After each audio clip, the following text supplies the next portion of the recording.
And here is what he did, and this was making the rounds. This is from Josh from Covers. Way in his time in Toronto, some of the trades. And actually, it comes from Reddit Leafs. It was Josh that reposted it. But 5th round pick for Sam Lafferty, as in they traded Sam Lafferty. Remember? He didn't make the team. Oh, he did that one? Yeah. Oh, wow. That's right at the beginning. Labushkin for picks in the 3rd and 6th rounds, and Kirill Slepets. I pulled up NHL Trade Tracker, where they have the history of every GM's trade. Do it. Go through it. There. Bring it. I think it'll be a lot more comprehensive. Okay, I gotta have to. So there. Okay, yeah. So Sam Lafferty, and then you got 6th round pick Cade Weber. So the Leafs have Cade. He's still in the system. Yeah. Disappointing. Joel Edmondson was acquired from the Capitals for a 5th in 2025 and a 4th in 2020. Sorry, excuse me, a 3rd in 2024 at the March 7 trade deadline 2024. Connor Dewar was acquired from the Minnesota Wild for a 4th pick, and Dmitry Ovchinnikov. So, well, okay, we don't need to do a retrospective on each one. I have an opinion on literally each one of these. I'm so tempted to hear them. Adam, what do you think? Is Ovchinnikov good? No, it's not about that. It's Dewar was good on the Wild. Then Berube got a hold of him. Then they traded him to the Penguins, and he was instantly right back to what he was with the Wild. Yeah. They acquired a good 24-year-old pending RFA, ruined him, and paid to get rid of him. They're good at that. That's pretty awful. We got 90 minutes of podcasting. I think Steve should go through every trade. Yeah, let's do... No. Joel Edmondson remains I would listen to the same Joel Edmondson, I think. We could do it. That one's fine. That's fine. The Ducks, I forgot about this trade. The Leafs traded down so the Ducks could trade up. And that's fine. And so, so the Leafs got a 2nd round pick out of that. And then Chris Tanev was acquired for Max Ellis and a 2026 7th round pick. That's a good trade. Good trade. I completely forgot that happened. Well, yeah, because they wanted to get him before he went to free agency, right? And I don't know anything about Max Ellis. What do you know about Max Ellis? Nothing. Okay. He's a prospect who they're not going to use. That same day, the Leafs acquired a 7th and a 2nd round pick for a 2nd round pick from the Panthers. And then October 30th, 2024, Timothy Liljegren became a San Jose Shark. They were thrilled to get him. The Leafs got Matt Benning, a 3rd round pick and a 6th round pick. That trade bangs. Timothy Liljegren's good. Oh, he's so good knock it that off. The Sharks in a playoff race were like, yeah, we'll give him to the Capitals. That's one of the things that makes you so upset. Oh, because people still arguing that Timothy Liljegren has it. It's okay to be wrong and just say I was wrong. Like I have been saying all season, I've been eating crow on the Penguins, and I've been saying, man, they've been great. I've been complimenting the Penguins outside of October. Their start was a little wonky, and I've been saying Detroit. Hey, Detroit, man, you guys proved me wrong. It's crazy. It's great. Look at Buffalo, too. Same thing. Oh, yeah. It's okay to be wrong. What annoys me is when for 7 years, people are like, no, actually, you're stupid. Check this out. Remember the Seth Griffith stuff? No. You know why? Because Seth Griffith was Timothy Liljegren for forwards, except we stopped arguing about it after a couple months. It wasn't that exciting. We left it alone. But Timmy, we're still doing... The guy was drafted 9 years ago. 9 years ago. 9 years ago. Now, here's where things get bad. This is the trade deadline 2025. This is where it goes off the rails. Steve, it's Connor Dewar and Connor Timmins, the Connors. 3 N's between them. Actually 4, because Connor Timmins does have the N in his last name. Yes. They go to Pittsburgh for only a 5th round pick, and got to give Dubas a lot of credit there. That's a good old-fashioned depth. 2 NHLers. That's such a Dubas trade. He was so good at trade. He was so good at winning trades that don't matter. It was a real strength of his. Occasionally this. And that sounds... Marchment for Malgin is the one people remember, but people forget McCaig for Hyman. Oh, my God. Right? That was a great trade. Incredible trade. No, this little thing, that's a pure cap dump. Yeah. And a great move by Kyle. Great move. Yep. 100%. The Leafs also acquired Reese Johnson that same day for future considerations in Minnesota. I have no idea. The Leafs then, and we all know this and we don't need to go through it, Carlo from Minton, a 2026 conditional 1st round pick, 2025 4th round pick. And we know what the pick is, top 5 protected. Boston retains 15% of Carlo's contract. And then the Leafs acquired Lawton, a 2025 4th and a 2027 6th round pick to the Flyers for a conditional first-round pick in Nikita Grabankin. The 2027 first-round pick is top 10 protected. Thank God. Philadelphia retains 50% of Lutnick's contract. Treliving, I mean, that is Treliving in a nutshell. Yeah. You're like, oh, he's doing fine. That's okay. Oh, I wish he didn't do that. But trade deadline shows up, and he's just running around with his head on fire because he didn't do enough of the significant work ahead of time, which was the criticism we had the whole time. Yeah. And if this season, I've put a real effort into trying to be consistent with my messaging regarding this front office because we are right. We're right. And we've been right since day one. And here we are. And if we want to go past last year's trade deadline, we can go to the Matthias Pelley trade. Oh, God. Adam, if you want to take us through that. Okay. Matthias Pelley. It's a trade that, in a nutshell, is fine, but it looks stupid when you suck. Third round pick to Utah for Matthias Pelley on the third of a 3-year deal for $3.425 million. The pick upgrades to a second if Pelley gets 50 points. Thank God they scratched him for a month, so that's not possible. Then Mitch Marner traded to the Vegas Golden Knights in the Tampergate issue. Remember that? Yes. The Leafs do get Nick Waugh on the last year of his $3 million contract. No, 2 years left. Oh, he's got another year. Oh, right. Right. Now he's on year 4 or 5. You're right. Now he's on year 4. The Leafs also get Henry Thrun for Ryan Reeves, which, I still maintain was okay. That's fine. I was okay. And then Ryan Reeves was like, man, I didn't like it there anyway. And then the Leafs close in on their last trade of the Brad Treliving era before this trade deadline. So you remember, I want you to note the date on this. July 17th, 2025. They give away their 4th round pick in 2028. The next Gretzky is what I refer to it as. And they get a guy who I was in favor of this trade. Me too. I still am. Honestly. And people are calling, like, I saw Jonas Siegel calling it dead contract weight, and I get that. No. I get why. But this is Dakota Joshua. He was in the second year. He's now in the second year of a 4-year contract. He had just had cancer, but the previous year, pre-cancer, he was incredible for the Canucks in the playoffs. He's one of the few guys on this team who actually plays hockey as advertised. Yeah. I have no problem with Dakota Joshua. And he hasn't been able to find like a line this year because he had an injury out of camp or something. And then he had a lacerated spleen. They were playing really well. He was playing well, lacerated spleen. How do you even get that? He's kind of played pretty decently with anyone you've put him with. Yeah. He has like chemistry with Matthias Pelley, and like he was really good with Waugh, and no, I like him. I don't mind Dakota Joshua. I like him. Now, the Leafs do not make a trade. You notice July 17th, 2025. And then all these months happen. It's like trade deadline. March 5th, 2026. Nicholas Waugh, this is the day before. Nicholas Waugh goes to the Colorado Avalanche for the pieces that should have been the original Kadri deal. The 2027 first round pick, which does have a star next to it, and a 2026 fifth round pick, excuse me. And then we'll keep going because who cares about those details? God, Scott Lawton, in the last minute before the trade deadline, gets traded for Ottawa's 3rd round pick from the Los Angeles Kings. So the Los Angeles Kings held Ottawa's 3rd round pick, and Toronto took that one. And Scott Lawton has gone on to do really well in LA. And he said recently in an interview that he is definitely open to coming back. And I sure hope the next general manager signs him because I love that player and I would love to get a jersey. Now let's move on. I'm into that. And this one is the most egregious, especially in retrospect. Bobby McMahon, who's still listed as a center. I don't know why. But he's a winger, and he has been unbelievable since everywhere you go, Bobby McMahon's listed as a center. I don't think I've ever seen him take a shift at center. Yeah, when was the last time he played center like full time? I think 0 games professionally. Well, I mean, like I don't even know, like NHL professionally.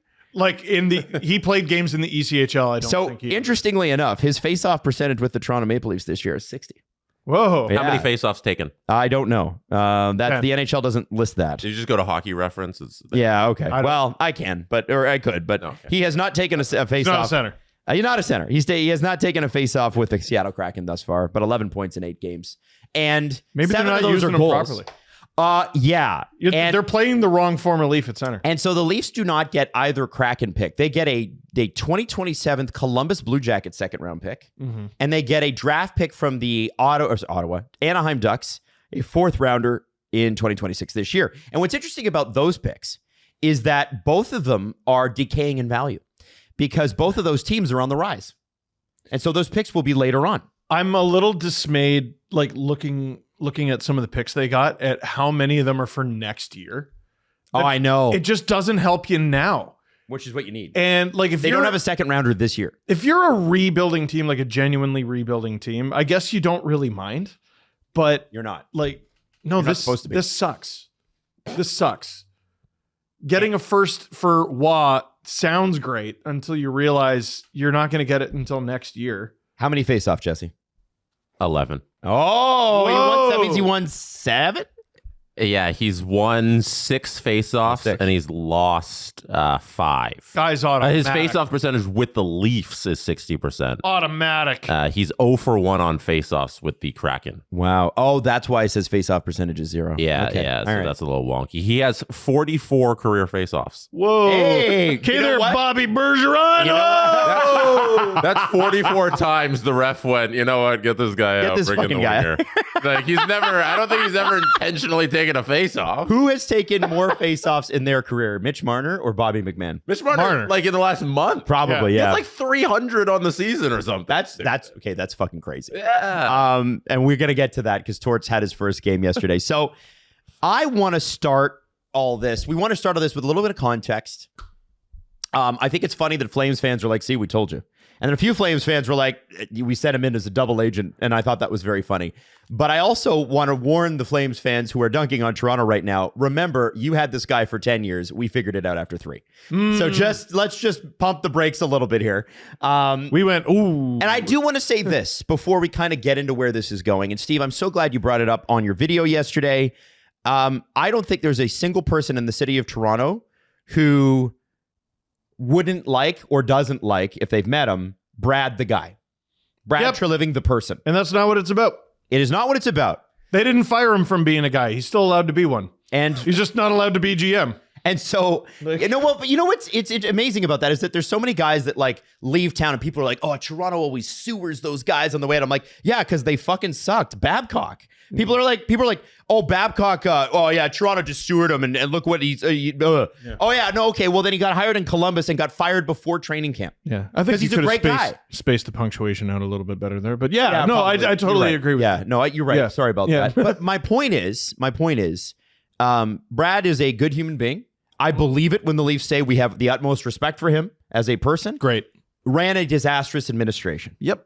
And that is what happens to people that runs a disastrous administration. And I think rather than focus on Brad, because we have focused on Brad, you know why Brad was fired. We've seen the results on the ice, Steve and Jesse.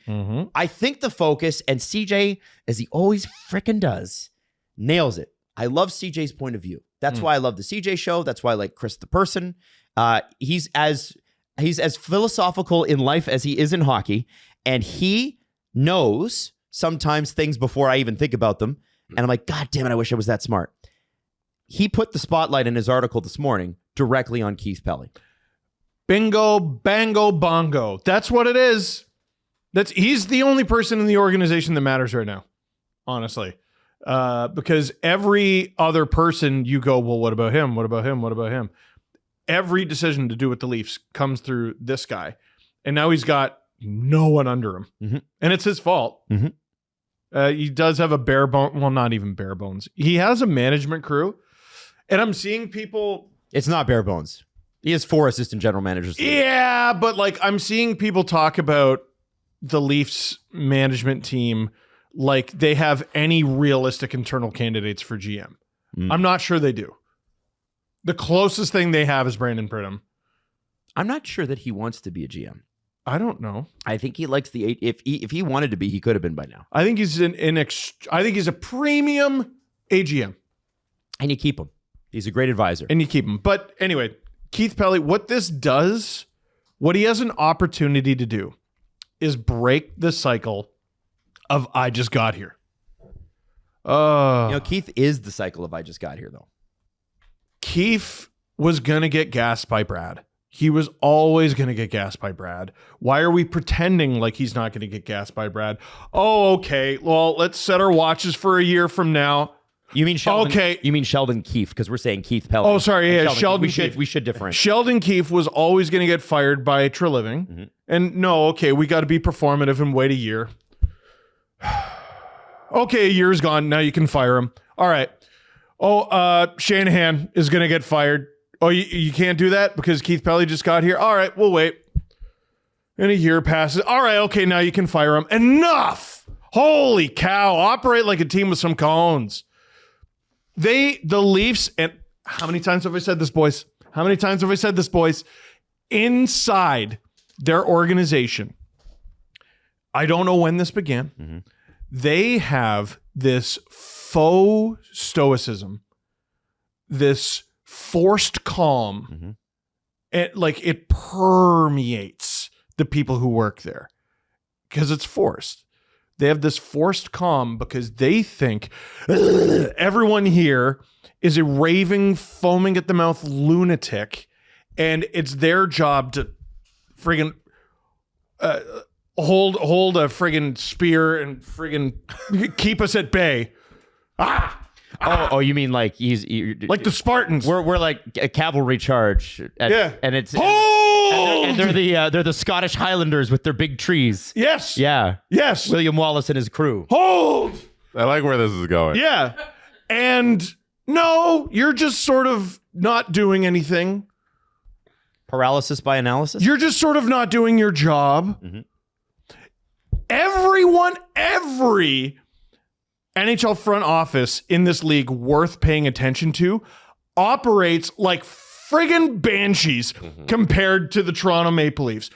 Florida, actual crazy people. Tampa, insane. Colorado, out of their minds. Vegas, off their rocker. And you know who I didn't include in my video that I should have? Montreal.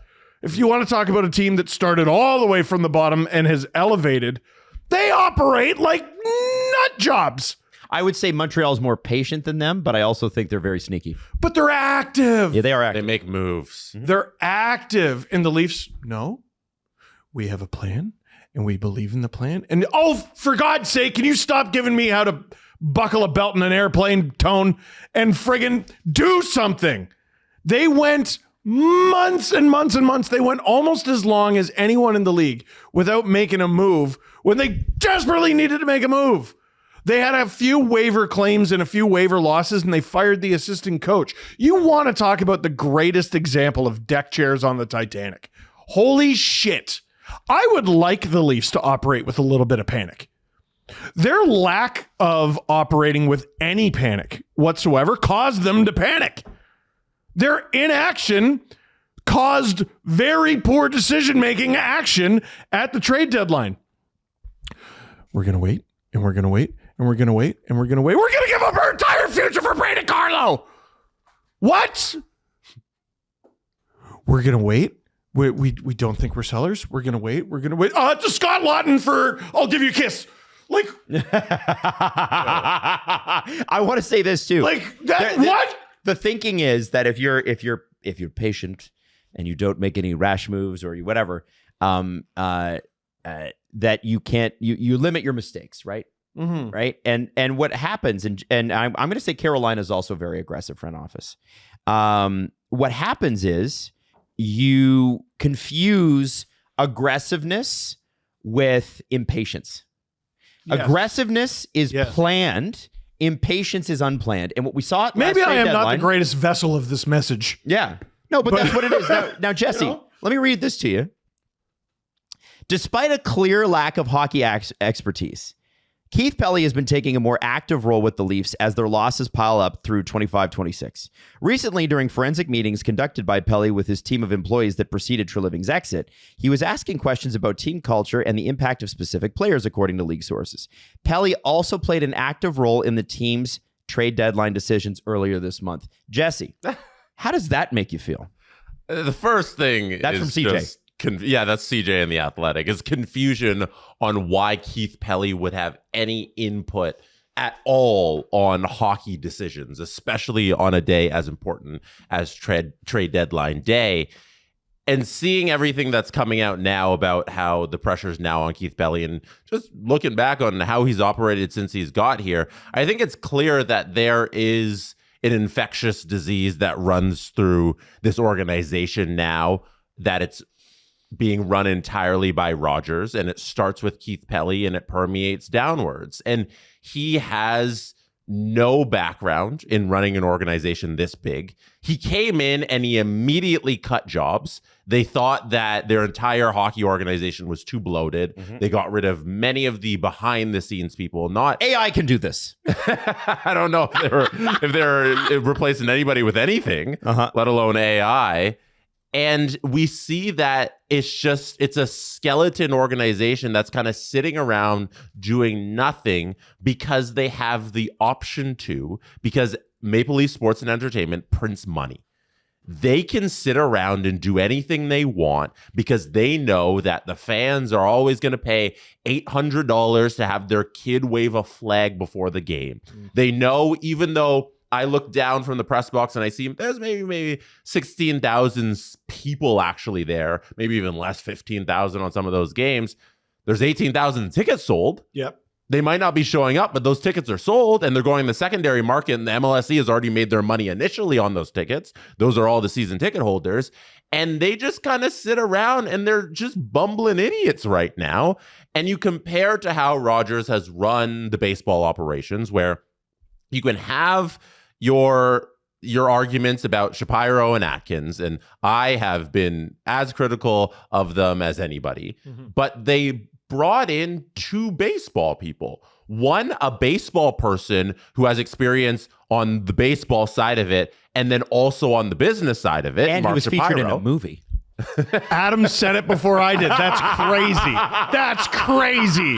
I was thinking it, and I was like, Steven, don't do it. And then you did it. That's amazing. Okay. You brought in a baseball guy who also has business experience from a movie. And lo and behold, he's been running the business side of baseball very well. And then they brought in a general manager who, I got my problems with him still, but he wants to employ Brendan Little forever for some reason, Jeff Hoffman, but whatever. And every team gets one. At least he's running baseball stuff well because he's a baseball guy. And Keith Pelley came in and he got rid of Brendan Shanahan, who's been a hockey guy, who's worked in business sides of hockey, and they have no one at the top. And all they've done is cut and cut and cut. And now it's just like a headless monster running around with Keith Pelley's glasses, and he doesn't know what he's doing. And it's Mr. Burns. Him. It's Mr. Burns and Smithers running around the power plant, except in this scenario, there's no Smithers. Yeah. It's just Mr. Burns. There's nobody below Keith Pelley to run hockey. Now, I don't know how they're running a giant billion-dollar organization like this. now after blowing a hole through the front office he inherited and the leadership group he lauded, because, he did say it's go time. Morbin time? It's Morbin time. Pelley is on the clock to restructure the top of the organization heading into a summer where Austin Matthews' future with the organization very much hangs in the balance. The possibility, I wanted to highlight this, possibility of a lengthy rebuild is feeling increasingly real. And it's not remotely the path Pelley or his bosses had planned to go down intentionally. And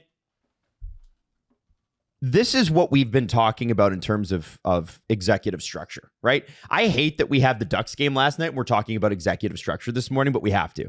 The reason you're seeing a shitty Leafs product is because of a shitty Leafs layout at the executive level. Keith Pelley said, when he was introduced, he said, my job's to be the sounding board for the GMs. Come to me, talk to me. Hey, what do you think? What, that sort of thing. It's my job. That's what he said his job was. How can you be the sounding board for 9 different franchises? It's if crazy. you wanted to book an hour meeting with him and every franchise asked it once, that'd be a 9-hour day of Zoom meetings. He walked into the building and fired everybody below him. I'm not saying Shanahan should have stayed. Neither are you.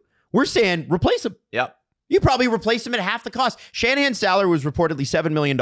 I'm sure you could find a lineup of qualified people who do it for $3.5 million. In retrospect, Shanahan I still stand by it. Absolutely had to go. Well, he was a big But- part of the Carlo trade, by the way. Oh, yeah. Shanahan and the Lawton trade. But Shanahan pushed for those. If the options were have Shanahan at the helm or have Keith Pelley do nothing, I don't know. I think I'd rather keep Shanny. Well, I think Keith's biggest problem, and I said this on the broadcast last night, Is he has an impossible job?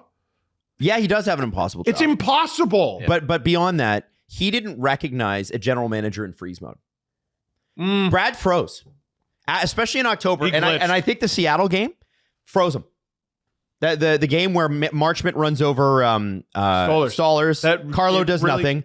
broke them. I think it broke them. And I think it froze them. And I don't think, like, the fact that he made a grand total of 3 waiver pickups until right before the trade deadline, that's what he did to fix this team, is an unbelievable indictment. And that speaks to when we talked at December, fire the coach, fire the general manager. We said it at the time. And in retrospect, and it's not like we're geniuses here. Everybody was saying it.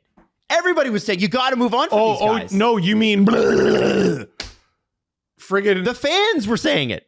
The fans are like, hey, listen, I've watched hockey long enough. And listen, I might not be an expert, but this sure looks like a team in free fall. the orcs storming the castle. Like that's how we're perceived within the organization. And they're not going to have any success if they keep being literally terrified of their own fans for no good reason. So Keith has got to hit this one out of the park or his executive career is done. At least here. He'll be fine. Like, he'll find a CEO spot somewhere else. But my point is, at this organization, he's got to win this one. And it's interesting. CJ ends his article, and obviously he references the now infamous quote, "We're not here to sell jerseys."